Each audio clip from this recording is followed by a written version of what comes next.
आज ही Doubtnut app download करें। Doubtnut पर होगा अब आपके सभी मैथ्स, केमिस्ट्री, फिजिक्स और बायोलॉजी डाउट्स का सफाया। बस अपने क्वेश्चन की फोटो खींचो, उसे क्रॉप करो और तुरंत वीडियो सोल्यूशन पाओ। Download now. हमारे पास एक स्टेटमेंट और एक रीजन वाइज क्वेश्चन है, असर्शन और रीजन टाइप का क्वेश्चन है। तो स्टेटमेंट है हमारे पास, in series LCR circuit voltage will lead the current function for frequency greater than the resonance frequency. तो स्टेटमेंट ये बोल रहा है कि वोल्टेज लीड करेगा करंट फंक्शन को अगर हमारी जो फ्रीक्वेंसी है वो रेजोनेंस फ्रीक्वेंसी से ज़्यादा है, ठीक है। और फिर रीजन है at resonance frequency phase difference between current function and voltage function है जीरो। तो रीजन दे रहा है कि रेजोनेंस फ्रीक्वेंसी पे फेस एंगल जीरो होता है ना, तो फेस डिफरेंस जीरो होता है, ये रीजन दे रखा है। तो इसी के बेसिस पे हमें ऑप्शन दे रखे हैं, हमें देखना है ऑप्शन चेक करने के, मतलब देखना है कि ट्रू है कि फॉल्स है स्टेटमेंट, रीजन भी देखना है ट्रू है फॉल्स है, अगर ट्रू है तो एक्सप्लेन कर रहा है क्या, तो वो सब। तो चलिए शुरू करते हैं स्टेटमेंट से। तो हमारा स्टेटमेंट है in series LCR circuit voltage will lead the current function for frequency greater than the resonance frequency. मतलब हमारी जो फ्रीक्वेंसी है वो अगर बड़ी है रेजोनेंस फ्रीक्वेंसी से, then voltage function voltage will lead applied voltage will lead current function, ठीक है। तो देखते हैं, तो रेजोनेंस फ्रीक्वेंसी पे क्या होता है, एट रेजोनेंस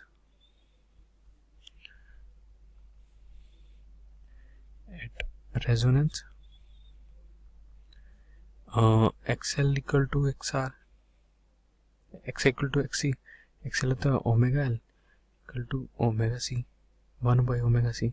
तो एक्सएल होता है omega L X equal to omega C. तो सपोज, और हमारा ओमेगा भी ये होता है, ओमेगा होता है 2 पाई फ्रीक्वेंसी के बराबर।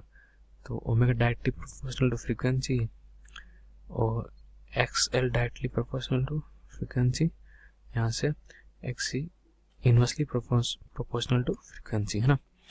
तो चलिए देखते हैं। तो ये बोला कि frequency greater then resonance frequency. तो अगर हमारा फ्रीक्वेंसी बढ़ेगी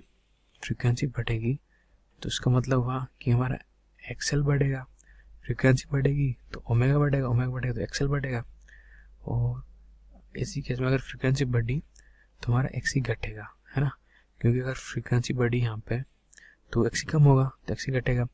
तो डिफरेंस एक्सएल माइनस एक्सी बढ़ेगा, अगर फ्रीक्वेंसी बढ़ी तो ये डिफरेंस बढ़ेगा, है ना। तो अगर ये डिफरेंस बढ़ता है तो इसका मतलब ये होता है कि हमारा जो वोल्टेज फंक्शन है वो करंट को लीड करता है।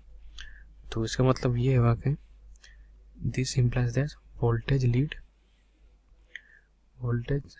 लीड्स करंट, ठीक है। ये होता है तो एक्सएल बड़ा होता है एक्सी तो, और तो मतलब ये होता है वोल्टेज लीड्स करंट। तो मतलब ये हुआ कि अगर फ्रीक्वेंसी बड़ी रेजोनेंस फ्रीक्वेंसी है तो voltage will lead the current, ठीक है। ये स्टेटमेंट हमारा ट्रू है। फिर हमें रीजन दे रखा ना, तो रीजन है at resonance frequency phase difference between current function and voltage function is zero. तो फेस डिफरेंस क्या होता है रेजोनेंस पे, at resonance X equal to XL और आर इक्वल टू जेड होता है ना। और हमारा cos फाई क्या होता है, cos phi equal to R by Z, तो R equal Z equal to 1। तो इसका मतलब ये होगा फाई इक्वल टू 0 होगा। तो मतलब resonance frequency phase difference between current function and voltage function है 0। तो ये ट्रू है ना। तो हमारे दोनों स्टेटमेंट ट्रू है, पर ये वाला स्टेटमेंट है ना, ये स्टेटमेंट इस स्टेटमेंट को एक्सप्लेन नहीं कर रहा, मतलब स्टेटमेंट 2 जस्टिफाई नहीं कर रहा स्टेटमेंट 1 को। तो मतलब reason is not a correct explanation of assertion.